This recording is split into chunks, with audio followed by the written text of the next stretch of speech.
Imagine a stone so prized that entire empires demanded it as tribute, valuing it even more than gold or silver. Hmm. That material isn't a diamond. It's actually jade, or to be more specific, nephrite. That's right. Today, we're going to do a deep dive into the mineralogy and the incredible global history of this imperial gem.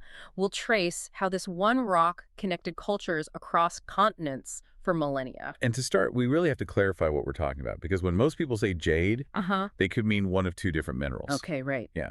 Today, we're focused on nephrite, which is a variety of amphibole minerals, specifically tremolite or actinolite. So what does that mean in, layman's terms? Well, what's fascinating is how it's structured. It's not a big crystal. It's actually a super dense mass of these tiny interlocking microscopic fibers. And those fibers are key. But first, let's talk about what made it so beautiful.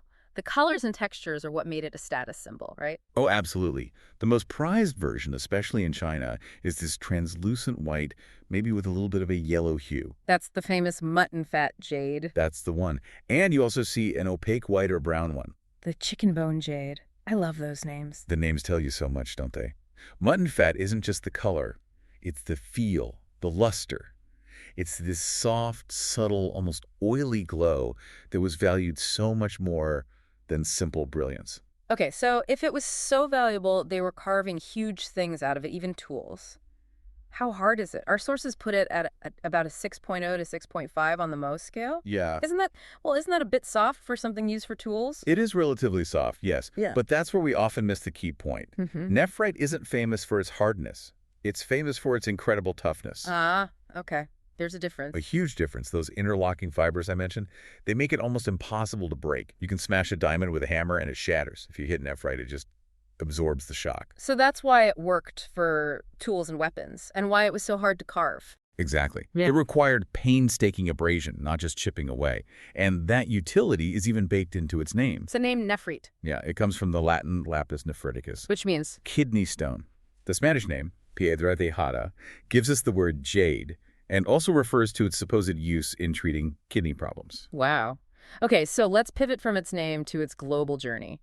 Today, a major source is Western Canada, but the ancient heart of it all was really in Asia and Oceania. For millennia, yes. Navigating these huge interconnected trade networks can be pretty complex. It's a bit like trying to figure out where the next big tech shift is going to land. That's a great analogy. And actually, speaking of navigating complex systems and finding the best path forward for growth. Ah, I think I see where this is going. This deep dive is sponsored by Embersilk. Yeah. If your business needs expert help with AI training, automation, or software development, or even just figuring out where AI agents could make the biggest impact, you should check out embersilk.com. A perfect fit. So back to history.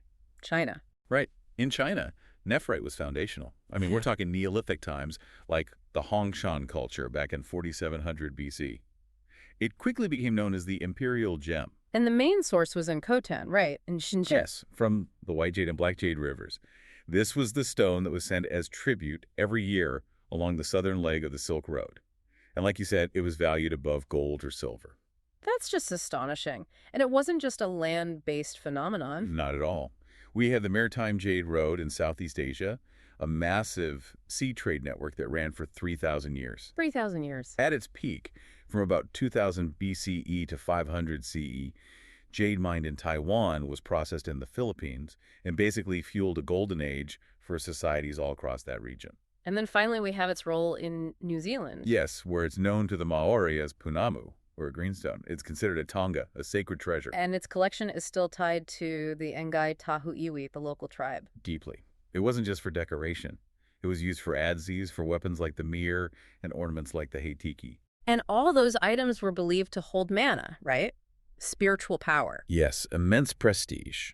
They were passed down as priceless heirlooms, holding the history of the family. So when you look at the whole picture, it's just mind-boggling. It really is. I mean, think about it. This one mineral has been a tool, an artwork, a currency, and a sacred object on nearly every continent for thousands of years. It's the perfect commodity. It is. It's functional because it's tough, it's beautiful because of its luster, and it's rare because you can only find it in certain places. It just proves that humanity consistently finds this deep creative meaning in the very structure of the Earth. Connecting vastly different cultures through a shared appreciation for this one stone. What a thought! It seems the history of global trade and human ingenuity is often carved into the simplest of things. Well said. We hope you enjoyed this deep dive into the true Imperial gem. If you enjoyed this, please subscribe to the show. Hey, leave us a 5-star review if you can. It really does help get the word out. Thanks for tuning in.